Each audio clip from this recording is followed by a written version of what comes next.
ఈరోజు మనం మనలో ఎంతో మందిని ఇబ్బంది పెట్టే ఒక విషయం గురించి మాట్లాడుకుందాం. అదే ఓవర్ థింకింగ్. ఒక విషయం గురించి కంటిన్యూస్గా పదే పదే ఆలోచిస్తూ ఆ సీన్ని మన మైండ్లో రీప్లే చేసుకుంటూ అలా ఎందుకు జరిగింది, నేను ఎందుకు అలా చేశాను అంటూ ఆల్రెడీ అయిపోయిన దాన్ని వెనక్కి తీసుకొని వచ్చో, అమ్మో అలా అయితే ఎలా అని ఇంకా జరగాల్సిందని ముందుకు తీసుకొని వచ్చో, దాన్ని ఒక 100 విధానాల్లో ఎనలైజ్ చేసి ఇంత చించి దాని గురించి ఒక సొల్యూషన్కో కంక్లూషన్కో రీచ్ అవ్వకుండా స్ట్రక్ అయిపోయి మళ్ళీ కథ మొదటికి తీసుకొని వస్తే దాన్నే ఓవర్ థింకింగ్ అంటారు కదా. ఓవర్ థింకింగ్ చూసేవాడికి ఏంట్రా బాబు వీడు అన్నట్టు ఉంటుంది, చేసేవాడికి కంటికి కనబడిన ఒక శత్రువుతో బయటకి కనబడిన ఒక యుద్ధం చేసినట్టు ఉంటుంది కదా. అయితే యుద్ధం ఏదైనా అందులో గెలవాలి అంటే మనకి కొన్ని స్కిల్స్ తప్పనిసరి. అభిమన్యుడికి పద్మవ్యూహంలోకి ఎలా ఎంటర్ అవ్వాలో కడుపులో ఉన్నప్పుడే తెలుసు, కానీ దాని నుంచి బయటకు ఎలా రావాలో ఆయన బయటకు వచ్చాక ఆయనకి ఎవరూ చెప్పలేదు, ఆయన తెలుసుకోవడానికి ట్రై చేయలేదు. అలానే మనలో చాలామందికి ఈ ఓవర్ థింకింగ్ అనే ఒక ఎండ్లెస్ లూప్లోకి ఎలా ఎంటర్ అవ్వాలో బై డిఫాల్ట్ చాలా బాగా తెలుసు, కానీ దాని నుంచి ఎలా బయటపడాలి, దాన్ని ఎలా కౌంటర్ చేయాలి అని మనకి ఎవరు చెప్పరు, మనం కూడా తెలుసుకోవడానికి ట్రై చేయం. మరి ఇవాళ ట్రై చేద్దామా? ఓవర్ థింకింగ్ని కౌంటర్ చేయడానికి థెరపీలో యూజ్ చేసే కొన్ని స్కిల్స్ ఈరోజు మనం నేర్చుకుందాం. కానీ దానికన్నా ముందు అసలు ఓవర్ థింకింగ్లోని కొన్ని షేడ్స్ చూద్దాం, కొన్ని వేరియేషన్స్. ఫస్ట్, రూమినేషన్. ఇది మోస్ట్లీ మన పాస్ట్ ఈవెంట్స్ని ఇన్వాల్వ్ అయ్యి ఉంటుంది, అంటే ఆల్రెడీ జరిగిపోయిన విషయాల్ని. సో రూమినేషన్ అనే ఒక టర్మ్ ఎలా వచ్చింది అంటే అది రూమినేర్ అనే ఒక లాటిన్ వర్డ్ నుంచి ఆరిజినేట్ అయింది. అంటే ఏంటో తెలుసా, కౌస్ బఫెలోస్ ఆల్రెడీ స్వాలో చేసిన ఫుడ్ని వెనక్కి తీసుకొని వచ్చి అలా యామ్ యామ్ అని రిపీటెడ్గా చేస్తూనే ఉంటాయి కదా, ఆ ప్రాసెస్ని రూమినేర్ అని అంటారనమాట. సో మనం కూడా ఆల్రెడీ జరిగిపోయిన దాన్ని వెనక్కి తీసుకొని వచ్చి దాని గురించి అలా రిపీటెడ్గా మన మైండ్లో రీప్లే చేసుకునే ఈ ప్రాసెస్నే రూమినేషన్ అని అంటారనమాట. సో ఇది మోస్ట్లీ మన పాస్ట్ మిస్టేక్స్ లేదా మన రిగ్రెట్స్నో ఇన్వాల్వ్ అయి ఉంటుందన్నమాట. అయితే ఒక ఆలోచన పదే పదే గట్టిగా బలంగా వస్తున్నంత మాత్రాన అది నిజం అయిపోవాలని రూల్ ఏం లేదు. It could be our imagination as well. Second variation, ఇది ఏంటి అంటే వరి. ఇది ఫ్యూచర్ ఈవెంట్స్ని ఇన్వాల్వ్ అయ్యి ఉంటుందన్నమాట. అంటే ఫ్యూచర్లో జరగడానికి లీస్ట్ పాసిబిలిటీ ఉన్న వర్స్ట్ పాసిబుల్ డేంజర్స్ అన్నిటిని ఇమాజిన్ చేసుకునే ప్రాసెస్సే వరి. ఫర్ ఎగ్జాంపుల్, డోర్ లాక్ చేశానా లేదా అని డౌట్ వస్తే మామూలుగా ఆలోచించేవాడైతే ఒకసారి రీథింక్ చేసుకుంటాడు, ఇంకా క్లారిటీ రాకపోతే పక్కింటి వాడికి కాల్ చేసి అడుగుతాడు, ఇంకా క్లారిటీ రాకపోతే వెళ్ళి చూసి వచ్చేస్తాడు. కానీ ఓవర్ థింక్ చేసే వాళ్ళకి ఈ గ్యాప్లో అమ్మో డోర్ లాక్ చేశానా లేదా, ఒకవేళ చేయకపోతే దొంగలు పడితే, బంగారం పోతే ఆస్తి పత్రాలు పోతే, ఇన్నాళ్ళ మా శ్రమ కష్టం పిల్లల భవిష్యత్తు వీటి పరిస్థితి ఏంటి, అక్కడికి వెళ్ళిపోతుంది అనమాట బ్రెయిన్. ఫర్ ఎగ్జాంపుల్, రీసెంట్గా మేము ఒక ఈవెంట్ అటెండ్ అయ్యాం. నాకు ఒక 2 సంవత్సరాల బాబు ఉన్నాడు. సో వాడు అప్పటి వరకు అక్కడే ఆడుతున్నాడు, నేను చూస్తూనే ఉన్నాను. ఇంతలో ఒకరికి కొంచెం చూడండి అని చెప్పేసి నేను అలా వెళ్ళాను. ఇలా వచ్చేసరికి వాడు అక్కడ లేడు. సో 2 నిమిషాల్లో ఎవ్రీవన్ వాస్ లైక్ ఎక్కడికి వెళ్తాడులే, ఆ పక్కకో లేకపోతే మెట్లు ఎక్కుతున్నాడేమో సంథింగ్ అలా ఏదో చెప్తున్నారు. బట్ నాకు ఆ 2 నిమిషాల్లో వర్స్ట్ పాసిబుల్ డేంజర్స్ అని, అంటే నేను సోషల్ మీడియా నిజానికి పెద్దగా ఫాలో అవ్వను, కానీ మా హస్బెండ్ షేర్ చేస్తూ ఉంటారనమాట. లిఫ్ట్లో పిల్లలు స్ట్రక్ అయిపోయిన కేసెస్, లేకపోతే కార్ పార్కింగ్లో వెనకన బేసిక్గా కొంచెం కాషియస్గా ఉండాలి అని చెప్పడం ఆయన ఉద్దేశం. కానీ నాకు ఆ 2 నిమిషాల్లో ఆ వర్స్ట్ పాసిబుల్ డేంజర్స్ అని నా కళ్ళ ముందు కనిపించాయి. I was literally struck and I was so worried. ఒక ప్యానిక్ మోడ్లోకి ఎంటర్ అయిపోయాను అనమాట. అఫ్కోర్స్ నేను వెతుకుతున్నాను, కానీ యాక్టివ్గా వెతికేదానికన్నా నా బ్రెయిన్ ఆ వరీ ఇన్వాల్వ్ అయ్యి ఎక్కువ స్ట్రక్ అయిపోయింది. సో బేసిక్గా I just wanted to show you how worry looks like. Variation 3, over analysing decision. For example, night డిన్నర్కి వెళ్ళాలి, ఏ రెస్టారెంట్ చూస్ చేసుకోవాలి అని చెప్పి మన ప్రెమిసెస్లో ఉన్న బెస్ట్ రెస్టారెంట్స్ అన్ని చూసుకొని అందులో ఫుడ్ ఆప్షన్స్ ఏంటి అని చెప్పేసి ఆలోచించి దాంట్లో మళ్ళీ ఇంతలో కాస్ట్ కంపేర్ చేసి ఇంతలోనే బయట ఫుడ్ తినాలా, ఇంత కాస్ట్ పెట్టని రిగ్రెట్ అయ్యి సరే అని చెప్పేసి ఫైనల్గా ఏదో కొని అక్కడికి వెళ్ళి ఫుడ్ తిన్న తర్వాత అక్కడైతే ఇంకా బాగుండేది, ఇదేమంత బాగాలేదని we end up with an dissatisfaction, over analysing decision టిపికల్గా ఇలా కనిపిస్తుంది అనమాట.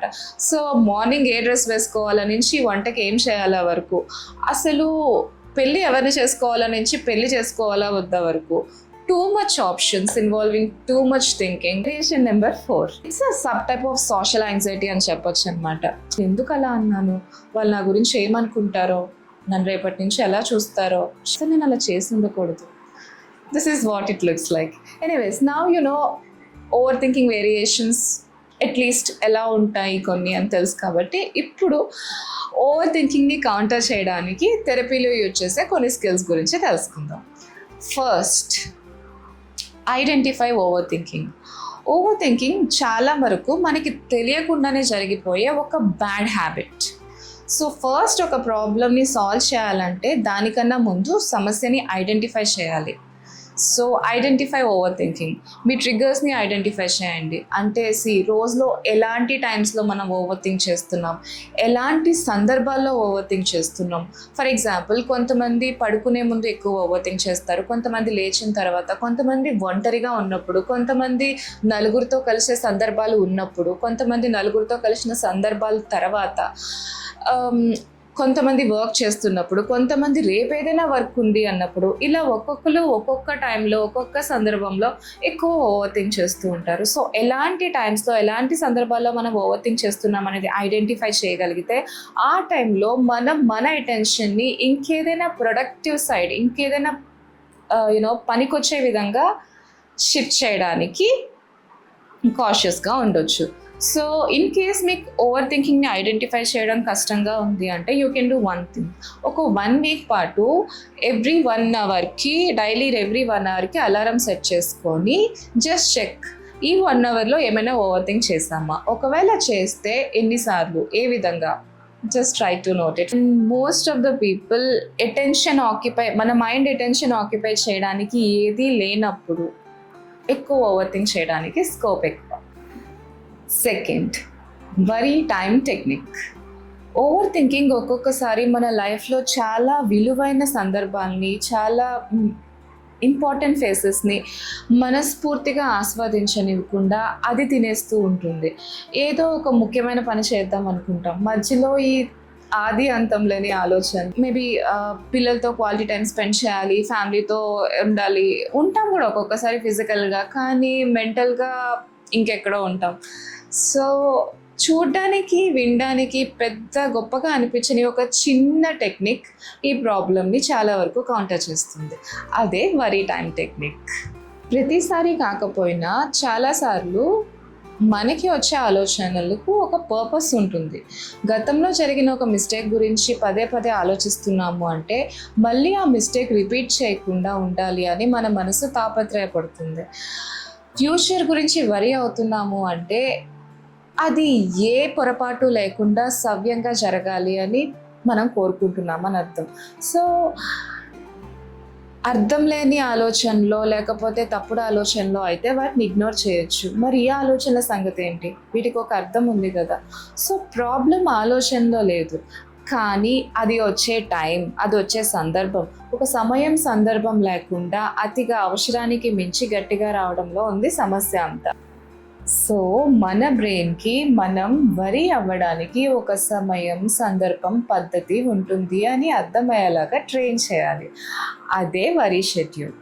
ఒక ఆలోచన పదే పదే రాకూడని సమయాల్లో వచ్చి మనల్ని వేధిస్తూ ఉన్నప్పుడు just tell to your brain, okay my dear brain, నాకు అర్థమైంది నీ బాధ, నీ ఆలోచనలో అర్థం ఉంది, దీని గురించి మనం ఆలోచిద్దాం కూడా, కానీ ఇప్పుడు కాదు. ఈరోజు night 9:30 to 10 o'clock, or else maybe evening 5:30 to 6, or else రేపు పలానా టైంకి మనం దీని గురించి ఖచ్చితంగా ఆలోచిద్దాం. సో అలానే మీ బ్రెయిన్ మభ్యపెట్టడం కాదు, నిజంగానే మీరు రోజులో ఒక సమయం, ఒక అరగంట 40 నిమిషాలు కేటాయించుకొని ఆ టైంలో వరి అవ్వడానికి షెడ్యూల్ చేసుకోవాలి. సో ఇప్పుడు మీకు డౌట్ వస్తుంది, సరే షెడ్యూల్ చేసుకున్నాను, వరి అయ్యాను, మరి ఆ టైంలో సాల్వ్ అవ్వకపోతే? ఖచ్చితంగా అవ్వదు. సో అవ్వకపోతే you can tell to your brain, రేపు మళ్ళీ సేమ్ టైం, సేమ్ ప్లేస్, మనం ఎక్కడ ఆపామో అక్కడ స్టార్ట్ చేద్దాము అని చెప్తే వినేస్తుందా? వింటుంది. సీరియల్స్ మధ్యలో ఆపేస్తారు, సిరీస్ మధ్యలో ఆపేస్తారు. తెలుసుకోవాలనే క్యూరియాసిటీ మనకు ఉంటుంది, కానీ ఆప్షన్ లేనప్పుడు you'll naturally shut and wait. So exam time అయిపోయిన తర్వాత రాస్తాను అంటే ఇన్విజిలేటర్ ఒప్పుకోడు కదా. ఇక్కడ మనమే invigilator. You should stop and start it tomorrow at the place where you stop. మనం ఒకరి దగ్గర అప్పు తీసుకున్నాం అనుకుందాం, వాడికి పలానా టైం పలానా రోజు ఖచ్చితంగా ఇస్తానని ఒక క్లారిటీ ఇస్తే, విత్ ప్రూఫ్ క్లారిటీ ఇస్తే వాడు మనల్ని ఏమి ఇబ్బంది పెట్టడు. అలా ఇవ్వలేనప్పుడు వాడు ఈ గ్యాప్లో మనల్ని కాన్స్టెంట్గా నాక్ చేస్తూనే ఉంటాడు, బికాజ్ వాడికి నువ్వు క్లారిటీ ఇవ్వలేదు కాబట్టి. సో క్లారిటీ ఇస్తే వాడికి పీస్, మనకి పీస్. మన బ్రెయిన్కి కూడా క్లారిటీ చాలా ఇష్టం. దానికి పలానా టైం అని మనం క్లారిటీ ఇవ్వగలిగితే, నిజంగా ఇవ్వగలిగితే, అది మనల్ని కాన్స్టెంట్గా ఈ థాట్స్తో యాక్ట్ చేయడం స్లోగా కంట్రోల్ అవుతుంది. It gets train with time. So and ఈ వరీ షెడ్యూల్ టైంలో ఊరికే గాల్లో ఆలోచించకుండా ఒక పేపర్ పెన్ తీసుకొని దేనికైతే వరీ అవుతున్నామో దాన్ని ఒక ఆర్డర్లో పెట్టుకొని రాసుకొని, ప్రతిదీ మన చేతుల్లో ఉండదు, మన చేతిలో ఏమైనా ఉందా, ఉంటే దానికి మనం ఏం చేయగలం అనేది క్లియర్గా if you could make it, it works. Number 3, cognitive diffusion. అంటే మన నుంచి మన థాట్స్ని సెపరేట్ చేసి చూడగలిగే ఒక స్థితి. సో బేసిక్గా ఫ్యూజన్ అంటే కంబైనింగ్, డిఫ్యూజన్ అంటే separating. Cognitive defusion is separating your self from your thoughts. ఒక బుక్ తీసుకోండి, లేదా ఫోన్ అయినా పర్వాలేదు, కానీ అందులో రిటర్న్ టెక్స్ట్ ఉండాలి. సో దాన్ని మీకు ఇంత క్లోజ్గా పెట్టి చూడండి, అక్కడ ఏముందో కనిపిస్తుంది కదా. ఇంకా దగ్గరగా తీసుకురండి, అలా ఇంత దగ్గరగా, కంటికి దగ్గరగా తీసుకొని వచ్చి చూడండి, ఏమైనా కనిపిస్తుందా? ఏమీ కనిపించదు. Clarity missing. ఎంత దగ్గరగా ఉంటే అంత క్లారిటీ మిస్సింగ్, ఎంత దూరంగా ఉంటే అంత క్లారిటీగా అదేంటి అనేది కనిపిస్తుంది. సో థాట్స్ విషయంలో కూడా అంతే. మనం వాటితో కలిసిపోతే క్లారిటీ ఉండదు. మనం వాటి నుంచి కొంచెం డిస్టెన్స్ ఇవ్వగలిగితే you actually get clarity on the things. So for example, నేను యూజ్లెస్ ఫెలో, ఈ సెంటెన్స్లో నేను నా ఆలోచనతో కలిసిపోయాను, నేను యూజ్లెస్ ఫెలో. కానీ you can tell to your self this way, నాకు నేను ఒక యూజ్లెస్ ఫెలో అనే ఒక ఆలోచన వస్తుంది. సో ఈ సెకండ్ సెంటెన్స్లో నేను నా ఆలోచనని ఆలోచనగా మాత్రమే చూస్తున్నాను, దాంతో కలిసిపోవటం లేదు. నేను వేస్ట్ అనే ఆలోచన నాకు వస్తే నేను ఒకలాగా రెస్పాండ్ అవుతాను. అదే మాట నా ఫ్రెండ్ వచ్చి నా దగ్గర అంటే నేను దానికి ఇంకోలాగా రెస్పాండ్ అవుతాను. అలాగే నాకన్నా చిన్నవాడు వచ్చి నా దగ్గరకు వచ్చి ఆ మాట అంటే నేను ఇంకొకలాగా వాడికి ఆన్సర్ చేస్తాను. సో ఎందుకు ఆ difference? It's just because of the separation, distance. మన బ్రెయిన్ బేసిక్గా ఇట్స్ ఎ థాట్ మెషిన్. ఒక మనిషికి ఆన్ ఎన్ యావరేజ్ డైలీ 6,000 నుంచి 60,000 ఆలోచనలు వస్తాయంట. విచ్ మీన్స్ గంటకి 100 ఆలోచనలు. బీయింగ్ ఎన్ ఓవర్ థింకర్ మనం ఖచ్చితంగా మ్యాక్సిమం 60,000 బ్రాకెట్లోనే ఉండడానికి ఛాన్స్ ఎక్కువ. సో మన బ్రెయిన్ థాట్స్ ప్రొడ్యూస్ చేయడం బ్రెయిన్ డ్యూటీ, అండ్ వాటితో ఎలా అసోసియేట్ అవ్వాలని నేర్చుకోవడం మన డ్యూటీ. ఇమాజిన్ మనం ఒక మార్కెట్కి వెళ్ళాం, అక్కడ ఎంతో మంది అటు ఇటు అమ్మ ఇది కొనండి, ఇది కొనండి, ఇది చూడండి, అది చూడండి అని మనకి దారి పొడుగునా చూపిస్తూ చెప్తూనే ఉంటారు.